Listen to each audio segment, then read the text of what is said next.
The city of Columbus is suing dozens of drug companies, claiming those companies have played a role in the growing opioid epidemic. Good evening, everyone. I'm Colleen Marshall. And I'm Mike Jackson. Thank you for staying with us tonight. In the lawsuit, the city claims those companies created and helped perpetuate the opiate epidemic. The lawsuit also says those companies have made false statements about the risks and benefits of prescription opiates and that they've profited off of the epidemic. NBC4's Sean Lanier spoke with a recovering addict about his experiences with opiates. And he's joining us now with more on that man's experience and this major lawsuit, Sean. Well, that's right. The man is happy by what the city is doing and why they are doing it. In this lawsuit, the city states that it has spent and will continue to spend a significant amount of taxpayer money because of this issue. They point to the cost of first responders, prevention, and treatment options, and now they say someone else has to pay.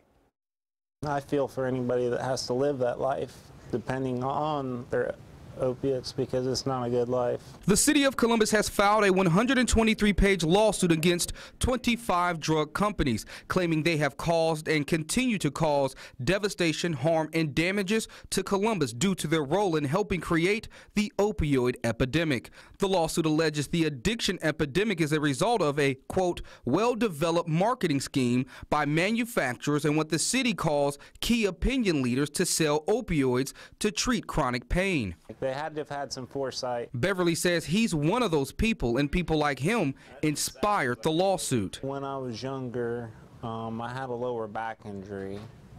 I started seeing a family doctor. That doctor prescribed Beverly pain pills. Now he is a recovering addict, but says he had no idea this would be the life when he began taking medicine for his back when he was only 18 years old. I was not fully aware of how addictive the medicine was. Before I knew it, I couldn't get off the pain medicine. And it cost him 10 years of his life. That's why Council President Zach Klein issued this statement, which reads in part, "It is true that we attempted to work with certain named defendants to resolve this matter independent of litigation, but we didn't have a willing partner. We have a duty to the citizens of our city as well as those children, families, and friends who are negatively affected by the promotion of opioids." And we've gotten responses from several companies named in that lawsuit, including Cardinal Health. They tell us, quote, "As a long-standing involved member of Columbus, the Columbus community, we are disappointed that the city chose to file this copycat lawsuit. While we do not believe litigation is the solution to this problem, we will defend ourselves vigorously against this baseless lawsuit." Now, the Ohio Attorney General's office filed a similar lawsuit against other drug companies back in May. Already, thanks so much, Sean.